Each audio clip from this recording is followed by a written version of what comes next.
with another episode of the Youth Ministry Booster Podcast. Hang on, my buddy Jose. Look around. Hey, what is up, everybody? Hey, it's not every day that we get a California guest in. I mean, dude, thank you for making the travel all the way. Of course. Hang out with you. It's the holidays. That's what this really is. It's the holidays.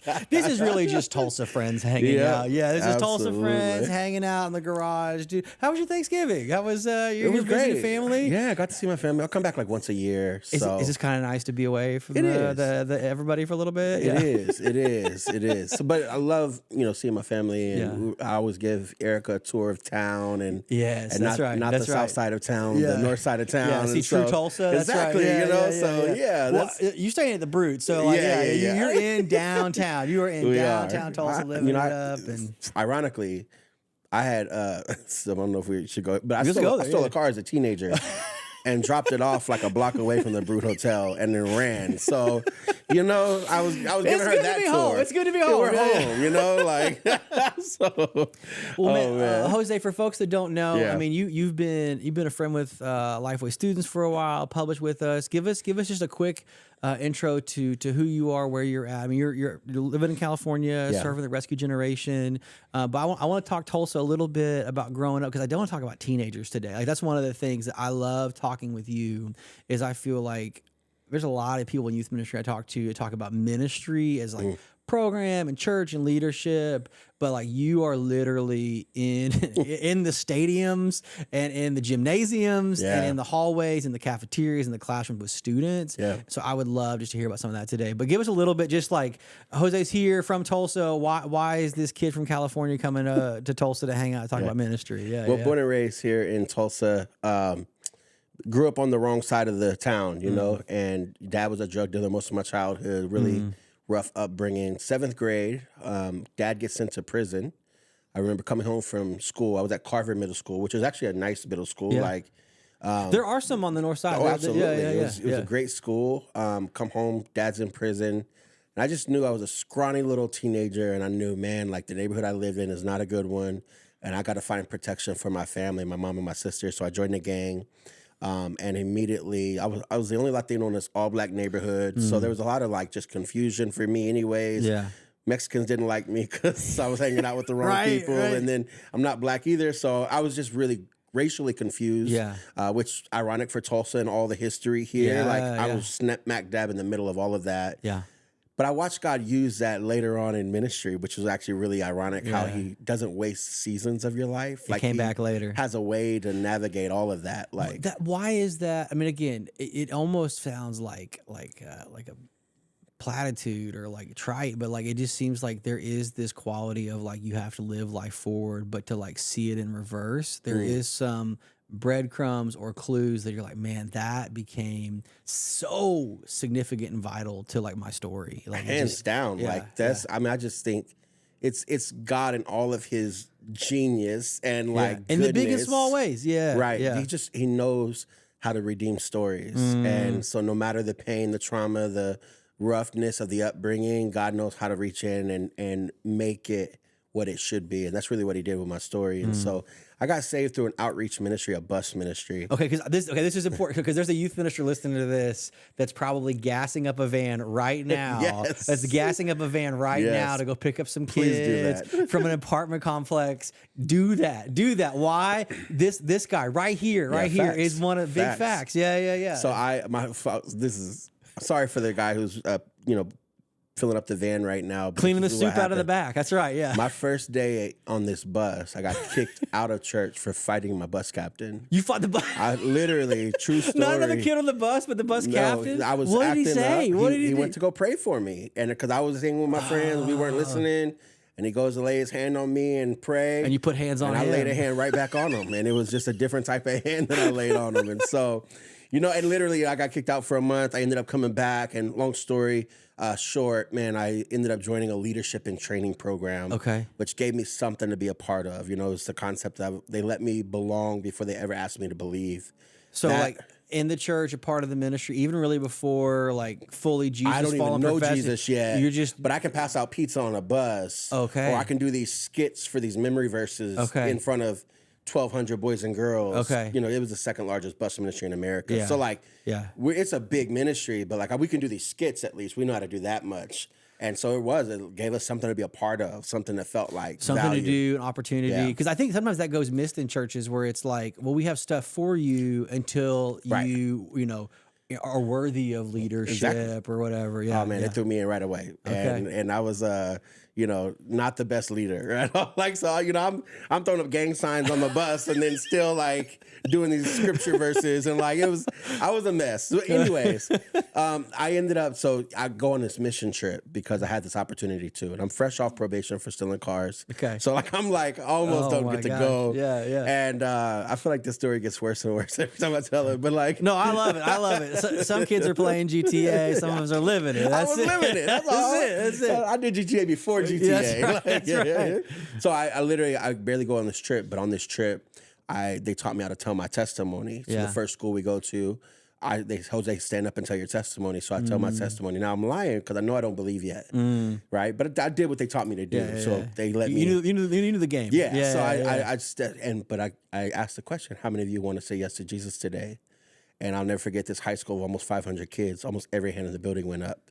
And I felt convicted probably for the first time. Okay. Because I just led them to something I didn't even believe myself. And it was kind of a thing for me. And so I had a moment on that trip, just conviction. Yeah. And like, man, I got to go all in now. Like, I'm going to go live this. And so, man, I came back and I was the first in my family to really like surrender my life to God. Okay. And, you know, rough ups and downs. I got kicked out of the church a little bit after that for stealing a church van. Like, Wait, hold on. You can't just pass that one up. Yeah, we're gonna put a little pin in that. Hold on. Wait, where did you take the stolen church van? Oh, all over Tulsa, and with the gang flag in the mirror and drugs, and it was a mess, Zach. Like I was. And really, here's really what happened. So people talking about messy youth ministry. Oh, like, yeah. Okay, all right. You know, I said this at Youth Specialties one year. Yeah. I said, I was on the stage with Larry Acosta. Yeah. And I said, hey, how many of you got a kid in your youth group that just gives you a headache? Yeah. And they all raised their hand, right? Yeah. And I was like, yeah, I was that kid on steroids. Like, you did not want me in your youth ministry at all. Like, not just the kid that's drinking 2 monsters before youth group. Light work. So, but so, anyways, I came back and I got plugged in, but I also knew where it kept everything. So ended up still in the van, and a friend of mine wrecked it, and it was just a mess, man. Yeah. So they were. Should have pressed charges on me, and it would have been my second offense. I would have had a felony on my record for a really long time. Somehow in all of this, my dad comes back into the picture because he's out of jail now. Okay. And he begs the pastor to not press charges on me. And I'll never forget that meeting because my dad is crying. I'm crying. I just know what's next if they press charges. And my dad says this. He says, if you press charges on my son, he's going to end up like the rest of my family. And the pastor let me off the hook. And I saw 2 things that day. I saw my dad fight for me in a way I'd never seen before. And I saw the mercy of God. I didn't get what I knew I deserved. And literally, that changed the course of my life. So even how I approach students today with bad behavior, drastically different than probably what I would have done back in the day. Yeah. Because I've been forgiven of a lot. I've been let off the hook. And not say it's without consequences, because consequences are real. Yeah. But it was a real kind of turning point in my life. And so, you know, fast forward, I went to Bible school, ORU, studied, you know, theology, youth ministry. And then I thought I was going to go work at a mega church because, of course, that's the trajectory of every, right. you know, ORU grad. You got the story. So with all of my ORU friends, I've yet to meet one of you that didn't have a big plan. That's one of those. I love it. Dream no small dreams. That's what he said. That's what he said. No, it's fun. It is this two-handed thing of like I love it so much, but it also like and makes you have this big smile. Like I've met ORU students that like have literally said. And maybe this is other college students too. This is just the one that's literally 2 blocks over. They love Jesus. They serve in ministry. They give it all. But met 1 or 2 young folks that both had plans for like a music and a speaking career. And I said, awesome. Like, tell me about the songs you've written or what you spoke on. And they both were like, well, not yet. Yeah. But, and I was like, that's interesting. That's very interesting that you have this national speaking tour mapped out and you haven't even been like sharing devotionals in the high school gymnasium for folks. It's one of those like dream big, You're about serve to get me small. on the soapbox right now. That was one of the most frustrating things in college because people would argue doctrine and theology, and then they would map out these major plans, but they weren't serving in a local church. Right. When I got saved, I was serving right away because I was serving before I was saved. And so we're busting in 250 teenagers every Thursday night, breaking up gang fights at church. Right. I knew where I was headed. Like, you know, the mega church, because I came out of one. So I thought, surely I could write my ticket somewhere in life and, you know, go somewhere. So I got stats. Dude, mega church, if you have stats on the baseball card, you're good. Right. So, man, but God saw differently. He sent me to San Bernardino, which was the second poorest city in the nation, second to Detroit. Yeah, what? I don't know if I even know this. How did you get specifically from Tulsa to California? Like that's again, you could have gone a lot of places. Why specifically California and then San Bernardino? Two things happened. I led a missions trip to LA from ORU, and that's where I met the pastor that I went out there with. And we just hit it off right away. But I didn't go right away. He asked me right away would I consider come being his youth pastor, but I knew he didn't have any money and he couldn't pay me. They were like a 2-year-old church plant with no resources. So no big denominational backing, no nothing. And so, the opposite of a mega church. Right. And so I was like, I don't think I'm going to do that. And so then ring by spring, I gunned for the altar after college and then was divorced in less than a year because I didn't have the tools that I needed to have a healthy marriage and was really struggling through manhood and like how to be the man that God was calling me to be with all this trauma and baggage that I have. And literally that was what I was broken enough. And this other pastor really like pulled me under his wings. And I used to say this all the time. And I don't know, you know, theologically where people stand on this because I don't think it's a biblical concept necessarily, but the spiritual father concept. I needed a father in the faith. That I needed. You know, my natural dad is incredible and is a hard worker and I learned a lot from him. But he also didn't have the tools that I needed to be the man God was calling me to be because I was the first in my family to fully surrender to Jesus. So you can't take me where you haven't been yet. That's true. So I needed somebody older in the faith to pull me under their wings. And he did that during that divorce. And that's what really... So there was the relationship connection from the trip, but the relationship shift that put you in the spot that you were spiritually hungry. Even if the job was going to leave you physically hungry, you were more spiritually hungry than physically hungry. Well, I told him, I said, look, I don't even want to do ministry no more. Like by that point, I was just so hurt. You was looking for something, new opportunity. Like, I'm going to move and I'll go get a job because I've, you know, been a hustler my whole life. So like, we'll go I'll figure it out, you know? And so I did. I moved across the country and my degree's in youth ministry. So, you know, second week out there, he's like, here's the keys. And like, you got it, you know? And so. You've done this, do it again. Right. Like, and so, but really, man, as a youth pastor in San Bernardino, two things happened.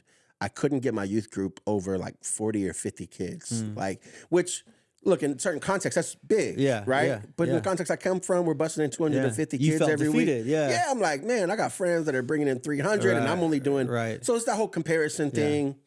But those 40 or 50, Zach, they were straight out of the school of hard knocks. So if I ever had a mirror image of how I was to this lady. You got 40 at you. Oh, man. So I used to always say, you know, you're an urban youth pastor when supporting your kids is in a courtroom as a character witness and not on a basketball court. Because I would get multiple calls. Like I remember one young lady called me twice, actually, with the same story. But Pastor Jose, will you come pick me up? I just ran over somebody with a car and I don't know what's about to happen next. And like, man, some of that theology goes out the window when you hear pain like that. It's like the ministry of presence becomes really important. Like I got to learn how to just sit with kids in their pain and not have answers, but just to be with them. And so that was really where I got baptized in like sitting with kids who were really, really struggling. Even though I was one and I was reached as one, when you're sitting with them as the adult now, it's a whole different ballgame. And so, will you say more about that? Because I think there's a tension right now in youth ministry as an enterprise that is youth ministry program, which is like whether it's Sunday or Wednesday, midweek, whatever. It's the 60 to 90 minutes that we plan every week. And then there's this other conversation that is like the relationships or presence. It's program and presence or program versus presence. Like what you have done both. Like you have, you know, again, but you don't have a bus ministry unless you have a program to bus them to. Sure. So like what is that ministry of presence in a way? Like like how did you move from feeling like, man, I don't have as much as I used to have because the number of kids are here or less.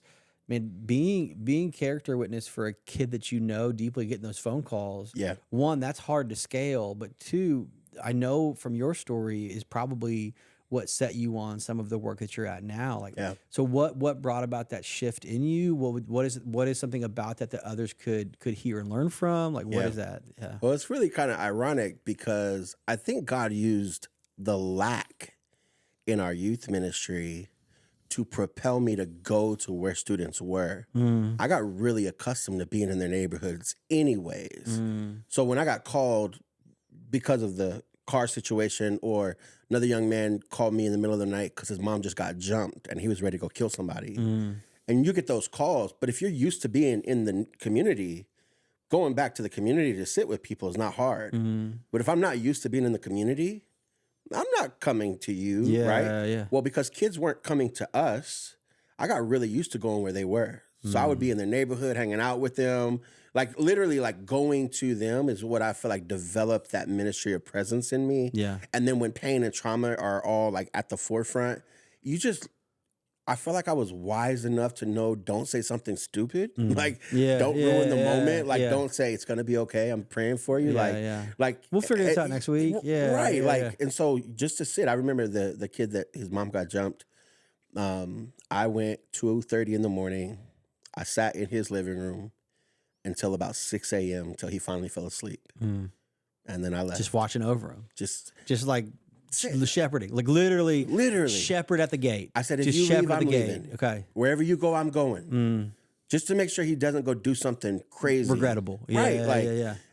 I didn't have words. I didn't have a scripture for him. I didn't, I had nothing but to sit and to know that he wasn't alone. When you are there for people who are really struggling, I would say there's a sense of you gain a level of loyalty from them on the other side of the struggle that now they want to kind of be all in for you too. Like, and I think that's where some of the misconception in church models are today, because we want kids to be loyal to our program, but we're not loyal to their lives. And so it's like, yo, come to me for an hour and a half. Yeah. We'll do we'll do the thing, right? Color inside the lines. Yeah, and then go, and I'll see you next Wednesday, right? Which is, I believe in the church model, so I'm not against the service, and I believe in that component. You need a gathering point. Like there absolutely. needs to be a weekly occurrence where they can know how to find you, but when they can't be, this is the 99 and the 1, right? Absolutely. Like at some point, like you need to be where the 99 know to be, but to go to the 1, like. Well, how do you find where people are? You got to go where they are. Yeah. Like there's no other business in the world that's just expecting people to come to them without marketing first. Going, like putting the sign up somewhere where people can see it. Like that this same is thing. The algorithm. Exactly. Like, and so that same thing is true. And I learned that here in Tulsa, honestly. When I first got saved, I was spending my time in apartment complexes in North Tulsa just playing basketball. Yeah. So I could earn the right to invite these kids to church. Yeah. I didn't assume I had the right. Doesn't mean I didn't. I could have asked anybody to come to church. Yeah. But the likelihood of them coming after I beat them in basketball was way Way higher. Well, and it's such an unseen work, and that's one of those that, like, man, I keep saying it because that's one of those for youth ministry leaders. I think they think, and I think this is what we've talked about. There's been big conversation on the podcast that the last few years of COVID have almost kind of rebirthed what youth ministry looks like, because all the conversations I'm hearing about what youth ministry is or the struggle that's happening feels like old school ministry. Like it's like people are using words like relationships and presence. That we aren't in 2016, 2017 where we're just trying to like tweak our program or like redesign our graphics or whatever. Like there's because all of those tools got so easy. What we have to come back to, either because we're new or we've been around long enough that we're revisiting it, is some of this, like, not earning the right, but investing enough that the ask isn't void. And I think that's, it matters. It matters. Yeah. So I love that ask isn't void. Yeah. Because there's so many times where invite. Well, they're being invited by everybody else to every other thing. Like that's one of those, like, the TikTok is one big invitation. Yeah. 1000%. Yeah. And so, but the relationship really does matter. That whole concept of the ministry of presence shaped what I'm living in now. I just thought, how can I show up where kids are Yeah. the best way possible? Yeah. And how do I go after kids that are not coming into the church? Statistically, the amount of kids that are leaving the church every year, the amount of kids with a biblical worldview right now, like all of these stats that are out there that are super alarming. I am not worried about the church. I'm worried about the ones that are not in it. And I wish that more churches had the heart for those that won't walk through your front door. Why? This is one of the things about your story is massive, huge, mega youth ministry things, but also big youth ministry, but also ministry to some of the most like tough kids. It would have been so much easier for the churches that we have not named, but we have mentioned, to maybe have sent a few less buses to the 2 or 3 hardest neighborhoods. You know how much that costs? How do they do it? Like, literal, the physical cost, the fights that took place, the emotional on the bus, cost. Like how did they do it? Like why? What was true about that we should know now? Like, I just think that if my last pastor said this, hey, if you want your city to become your church, you got to learn to pastor your city. And the church that I was raised under pastored this city. And there, you can't deny that. I know kids today that was like, hey, I went to that church on the bus. Because that church pastored the city. That church got in the community. It was very present. And even though the church was 30 minutes away from where we lived at, like they got to you. It got to us. That same thing is true in youth ministry today. How do I pastor the school? Not just the Christian club and not just the one not that come just to FCA me, when I'm asked, or the football team to come share the devotional. But like, how do I become the presence on the campus that when chaos is happening, my phone is ringing because they know I'm a resource and I'm going to support here. And that literally has shaped what. So 2015, San Bernardino had the big shooting that happened. And because I was so used to being in the community and my church out there was already in the community a lot, we got the call right away. We just go to the ground zero, not to have answers, but to sit with the community and say like, hey, we're here. Can we pray? With you, what do you need? Or is there somebody you're worried about? And I remember getting the call to come to this like rec center where they were reuniting families. Man, there was no greater privilege than to sit in a tragedy like that with people who don't know the result and just to be there with them. Like out of all my days in ministry, that is still one of the very highest honors. Not that we had answers. We had water and some food and here. And can we just talk? Ready in there. That's it. But because we got really good at that, when I think a year after that or 2 years after that, there was a school shooting nearby on a school that we had a presence on. My phone was the first one to ring because they knew we were going to come and be a presence on the campus. They were used to calling you. The kids respected us. It was way more than the Christian club. And I will never forget this principal told me this. He said, we were on the campus for about 5 years. We did a staff training and he comes up to me and he says, hey, I just want to come and say thank you for staying in the trenches with our kids. He said, so many Christians come in until they get what they want, and we don't see them anymore. He said, but I've seen you be here year after year after year, fighting to stay in here because it's not always easy. But and we're like 10 years in now, still on that campus. Like we're there, and we're not going nowhere. You're and planted. The results we're seeing today are drastically different. But that really is when we talk about the ministry of presence. How do we go where students are? Not in the church context and not in a place that we're going to benefit from, but in a place that I'm just going to be here, like picking up trash at lunchtime. Okay, so I was going to ask, give us if you can, like, give us some bullet points, some quick hits, because I think a lot of folks hear that, and some of it's an imagination issue. Like we just, I'm going to go where the areas either look like church programs, so it's it's the FCA, the Christian club, or it's the invite only because I want to be respectful of the space. So what are some of the things just in a litany of stuff? What are some of those places and spaces? You can volunteer on a campus. Okay. Ask them what they need. Okay. What do they need? Okay. Pick up trash. Like you need safety patrol. Okay. Like what do they need? Yeah. And how do I just be a presence here and be very clear about who you are? I'm a pastor from this church. Yeah. Because that was never the issue. Don't deceive them. Yeah.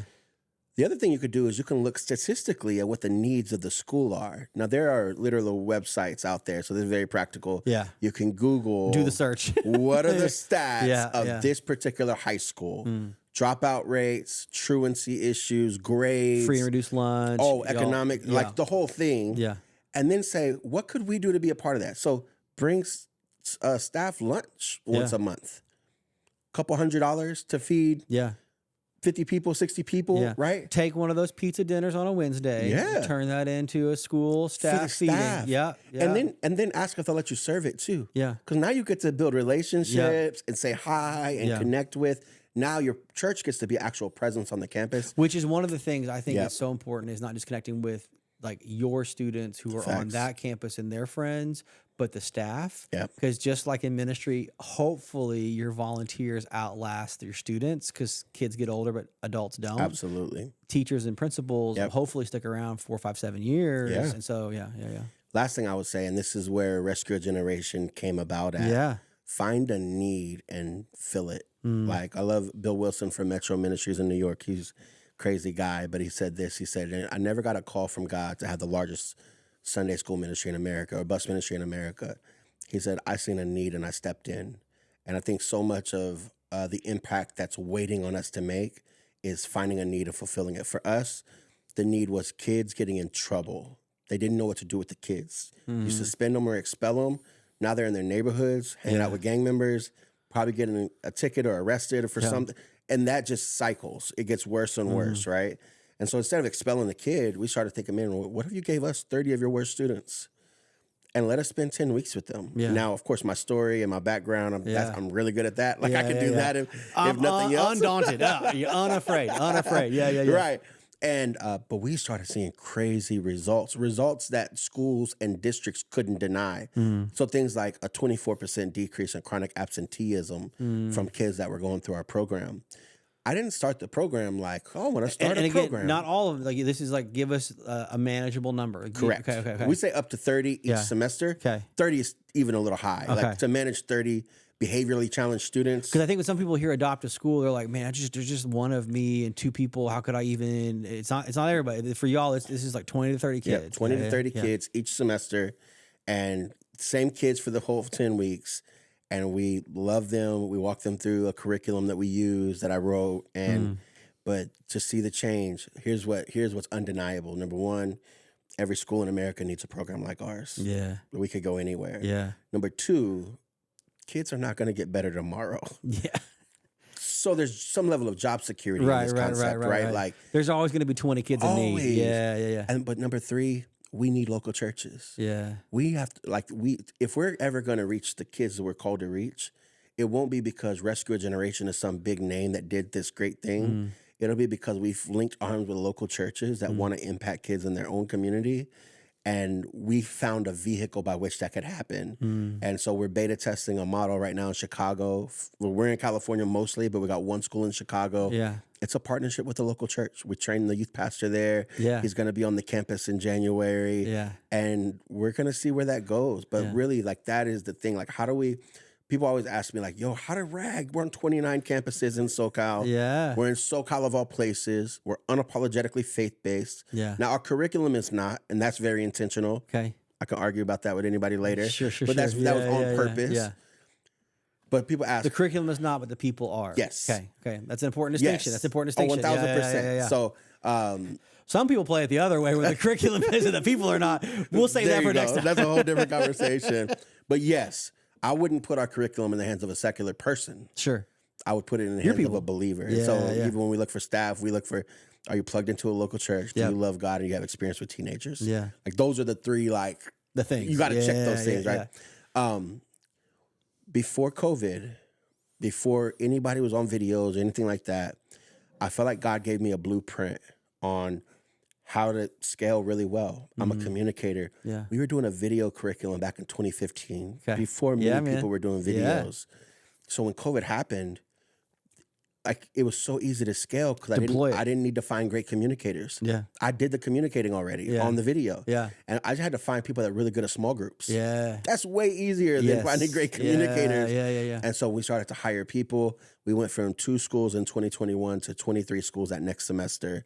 and that changed everything for us. And so we're on 29 campuses now. We're in like 7 school districts across SoCal. Next year, that number is probably going to grow. We have at least 3 full districts that we're in conversation with now.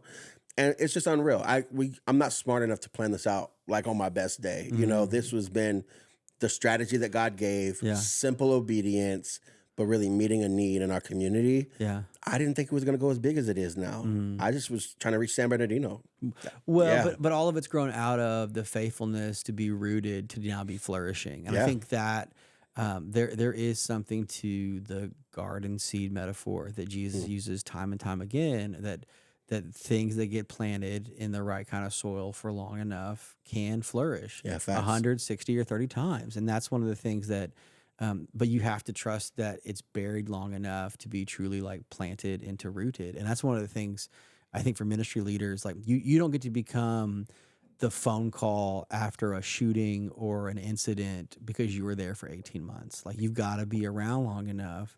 If ministry is moving at the speed of relationships, then you have to be around long enough to be trusted enough, that's rooted and relational enough. And it's just, I don't know. I think that's one of the things that's going to be so hard for ministry leaders moving forward to fully accept, is because everything else seems to move so fast. And yet the most important things can sometimes flourish quickly after being rooted for a long time. Yeah. So the other thing I would say with that concept is like, man, if you just play the long game, even if you're not in the position for the long game, and that's the difference. Like the school I adopted as a youth pastor, that church is still serving every month. Yeah. Because I put that church in position well after I was gone to still have the same presence on the campus. And I think we just got to start thinking literally generationally. Yes. What's going to happen if I am only here 2 to 3 years, or if I'm not going to be here forever? How do I put this ministry in position? So, real quick story: I had a church ask me for some advice on how they're doing this like conference thing, and the youth pastor actually mentioned, "Look, I think I might be on my way out," and I was just like, my heart kind of broke because part of me wanted to say, like, "Well, don't do the conference. Like, you're leaving, like." But I was just like, look, if you're going to do this conference, you need to make the church the winner. Yes. Yeah. Here. Good. Like, this can't be about you doing a conference now. This can't be your congratulations. No, Goodbye, like, everybody. Yeah, farewell tour. Yeah. That church needs to be the big deal here. Yeah, the hero. Because after you're gone, that church will still be here. Yes. And still be serving the community. And do people know that that's a place that they can go and belong? And I think if youth pastors understood that long game concept, man, we could put things in position that will well outlive us. Yeah. And I think that's going to be important for just the longevity of ministry in general. Yeah. Well, and that's where a lot of churches now, like I think some of the ones that are flourishing didn't get that way yesterday, but there was something that was done a generation or two before that's now like, taking real root. And I think in a lot of youth ministries, we can see that the struggle that a lot of folks are facing is that we've inherited in some places a lack of rootedness, a lack of connectivity, a lack of, corroboration, collaboration with others outside of whoever was the person before. And that's the lesson we have to learn. And we have to learn how to do it in a very, very different way. Teach us a little bit, though. So I wanted to ask you, we got a little bit of time left, talking and communicating to teenagers. It feels like, again, 20 years in, it feels different. Some of that feels like it might be true. Some of that just feels like I've gotten older, they've gotten younger. What is some Jose wisdom to talking to teenagers in 2024 and beyond? Like, what would you say is like, man, this is things that I'm doing differently now. These are things that you should always do. Yeah. Well, I'll say, because the one thing I love about you is that you speak in a lot of different rooms. Sometimes you can be in the same room enough that like they're like, that's just funny things that he does. Like he's just a quirky dude or whatever. But like when you're in a room of folks, like there is no harsher audience than middle schoolers that don't know you. Middle schoolers that don't know you will destroy you. They will. So, They will. It really is. It's a gift, number one, to be able to share in any audience. Yeah. And you got to understand that. I think if more people treated speaking as the gift that it is, they wouldn't go in there unprepared, haphazardly, or thinking, wing it with a story. Right. Thinking that it's about you in the first place. Ooh, yeah. And to me, that's the biggest difference in how we approach. So we do school-wide assemblies, which can be challenging. Yeah. If you're a guest speaker in their audience, showing up with their auditorium, yes. and this is not a Christian event, so they really have no reason to want to listen to you, right? Like they don't have to listen to you. And if you understood that, then I think you would take the speaking part of it a lot more serious. So a couple just quick tips that I always try to do. Number one is start strong and creatively. Okay. So I'll do like a finger touch sometimes. You're gonna have to, you have to explain that. Yeah. I'll do like I had a dance team back in the day. So this is my thing, so it works for me. This is those breadcrumbs along the way. So the dance team in college has come back. Here's something you did when you were 17. It's coming back for you. Yeah. I used to try magic trick, whatever you used to do. Yeah. But you got to do something you got to do something in those first few minutes to capture their attention. Yep. If you don't capture their attention in the first 2 minutes, you're going to spend the rest of your time talking, trying to regain their attention. And you've already lost it. Yeah. So you literally have to come in strong. Yeah. That is first thing first. So you got to give them a reason, I'm going to listen to you. Yeah. Second thing is, they don't need 3 points. They really need 1 point. Okay, I love that. I'm here for 1.5. I'm here for a big idea, maybe like a I don't know. Like here's the thing, and then maybe I don't know. Yeah.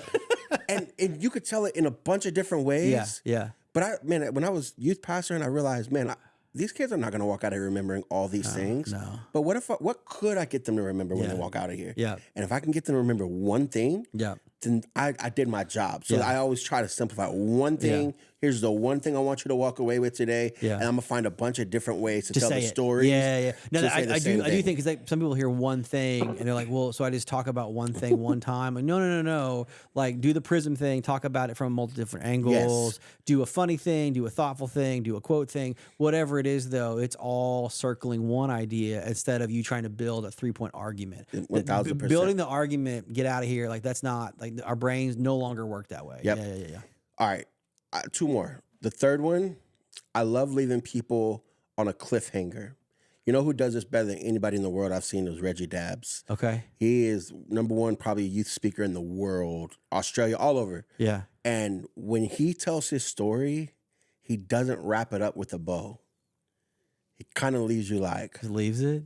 Well, because what that does is now I'm going to spend the rest of my day thinking about that. Yeah. So whatever that 1 point is, I can give you here's the one thing I want you to know.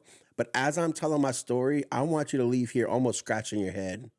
Like, Like, I think some of the greatest messages I've ever heard weren't the most polished. They were the raw and oh shoot, dang, wow, you went through that. Like, so almost leaving it on a cliffhanger that gets them curious because that's how you really draw them in. Yeah. And then the last thing, and this really is the first thing before you ever speak, we talk a lot in, pastoring around exegeting the scriptures. Yeah. You have to find a way to exegete the audience. Yeah. And if you don't know who you're speaking to, and I learned this actually at the Tulsa Dream Center, like true story. I was in college and I'm a decent communicator and I thought, man, I'm going to go do this. And I get out there on a Friday night to speak to homeless people.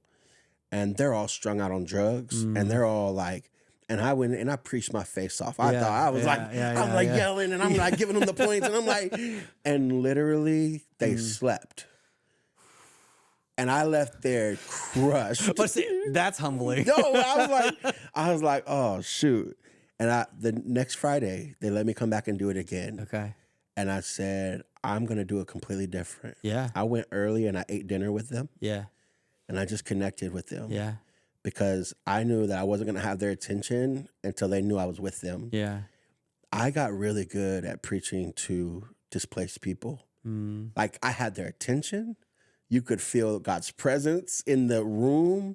It was probably one of the highlights of my speaking journey. And because I got good at speaking to people who don't have to listen. Yeah. When people are in a captive audience, it's easy now. Like I'm like, yeah. Well, and that's that's one of those. So I have a friend that talks about exegeting the room 100%. Like that phrase needs to be a part of your planning process. Yeah. And the way that he talks about it is this kind of like there is no sermon done twice. Like even if it's the same text, and even if it's your same notes, like you can have your sermon of the sowers and the seeds and parables. The points could even be the same, but because the room has changed, therefore the message will be received differently. It is. He calls it the organic quality of preaching. That like literally the room, the environment that it's in offers a shape or observer to it, right? So like good. like again, that message in a gymnasium with no technology to students you don't know, you may still preach that message. Yeah. But that room to like the multi-campus church with folks with Bibles and study notes out, it's different. It's the same passage, same idea, same speaker, but there is that organic quality to the preaching and the power that like has to be as planned and prepared for and prayed for as much as it can be. Fully agree. But it makes it the gift. And that's one of the things that you shared so good is that like it is a gift because it isn't just an ask. Yeah. It isn't even just an honor. Like it is one of those, like you can still be an honorable person and not get asked to all the places that you want to go teach. Yeah, you may be a very commendable person and you may still want. Because it is the gift to be asked, and I think it is the responsibility to put in the right preparation for it, and not just the same preparation. Yeah. So yeah, man. One bonus one that's been really fun. As somebody who's got to speak in all types of audiences, from Fuge camps to inner city schools to like Latino churches. Like it's been like the whole gambit. I remember being in Howell, Michigan at a forgot the denomination now. It's gonna come to me, but it was some denominational camp. Okay. All white kids. Yeah. I mean, all white kids. And I'm as hood as they come. Like, I'm talking slang, the whole 9 yards. Yeah. And here's what I Did realized. that not go over well in the quarter zips? Oh, it was great, actually. Okay. That was the ironic part. Okay. I went in there thinking, I'm so disqualified. They're not going to understand where I'm at. Like, they don't understand my language. The world is becoming more urban by the day through TikTok, through hip hop culture, through what they're seeing with Cardi B, what they're consuming, and obviously in context. So not every place is like, you know. Well, but that's one of the things. Trends used to ripple out, right? Yes. From urban centers to suburban to like, but because of TikTok or social media, YouTube, whatever, pick whatever you want. Yes. It's almost being absorbed instead of rippling, and so it's going to land wherever it's going to land, and you may be really surprised. So I remember in Howell, Michigan, it was after a message. I walked out, and I think the message landed well. But what blew my mind was these kids in Howell, and Howell's actually known for like a KKK town. So even me being out there was like a little sus, it was wild. Yeah. Are out there singing "Kiki, do you love me? Are you?" And I was like, my kids in San Bernardino are singing this song right now, right? Like I was so blown away. Yeah. And I just thought, man, like it doesn't matter where you are. The world's becoming more urban. Yeah. And not to say that like a youth pastor has to go and listen to a bunch of secular music just to be able to relate, but I do think you have to at least have an ear to what's happening because kids are talking about it every single day. Yeah. Like, and it can be from sports to Kendrick Lamar to Cardi B. Like, it can be all types of stuff, but I think just an awareness as a youth leader around that. I find like literally anytime I would in a message, if I ever got froggy and I'd be like, oh, like the whole like, or I'd be like, yeah, boo. Or I'll say something like it could be the whitest audience. Yeah, and they still get it. Oh, they still crack up laughing because it's like pastors don't say that, and like why? Are you? And so just being aware enough of the language and the terminology and like it just helps. It's a fun trick to just utilize. Yeah. Also, don't be the old guy that's trying to be cool and not that. Like so that I was gonna say as a word of caution to maybe some of my 40 and year older friends. Hey, I'm almost there though. Just because you learn the words doesn't mean you get to use the words. Very true. But you can reference the Very true. This is it's a little bit of the meme culture that like I laugh because I get asked by a lot of like parent age folks. You're like you're the youth guy. Like what are the kids saying? I'm like well. It's kind of two stories. There's like, they all know certain things, but there's only like a certain bandwidth that are really using some of them. Like this was the funny part of like, so last summer, have a fourth grader, so I went to kids camp as like sponsored dad. Okay. But I also help with like youth camps. So like at youth camps, I'm like aware of all the things, but at like upper fourth, fifth, sixth grade camp, they're trying to use all the things or whatever. Like all the high school kids know like Rizzler, whatever. But the fifth grade kids are like, oh no, I am a Rizzler. And I'm like, you're a Twizzler. It's like, get out of here. But it's just one of those like that just lands like there's a little bit of like it's 100% it's in it. Like I mean there are kids that are like buying sneakers they got no business buying, listening to music they don't have an appreciation for. It's just out there. Yeah. And so I think the same is on us to be like aware and connected because Just aware. Just aware because it's feeding them. Like again, it's literally in their feed, feeding them. Be aware, but don't feel like because you heard it somewhere else that they're like. I mean, it's a little bit of the like youth pastor just like, hey fam, and it's like, nope, not their fam. You are not their fam. I have literally seen that recently. Okay, yeah, we had a guy on staff, and I loved him. He was great. Yeah. But he was so disconnected from the culture. Yeah. And because we work with a population that's really rough, he decided he wanted to learn. So don't do this. Like he decided. Give us a caution. Give us a caution, Jose. So like he decided, this is the warning label. Yes. He decided he wanted to learn the culture. Yeah. So he goes to probably the worst thing you could have gone to, which he went to a movie called Boys in the Hood. Oh my.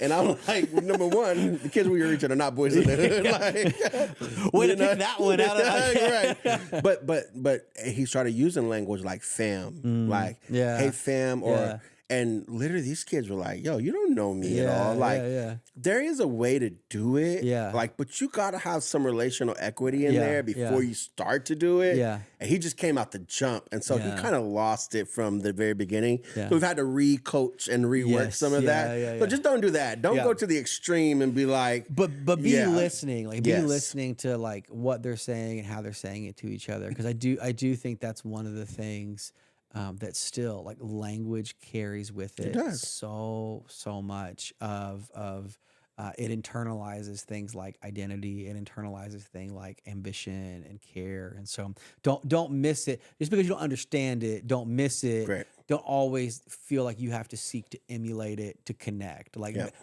research is not the same as delivery. Facts. So, don't show all your notes. No, absolutely. Well, my friend, dude, thanks for coming to hang out during the holiday. Anything on the way out for us, for youth ministry leaders, encouragement from 24 and 25? What are you thinking?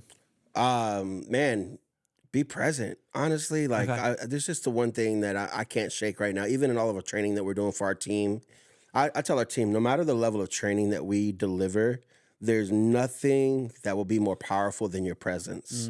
And such a real statement in the lives of students. And so the more present you can be for young people, the better off you're going to be, period, no matter your context, I believe. Love it. All right, you heard it here. Thank you so much, my friend. Good to be with you. Thanks, Zach. Snap.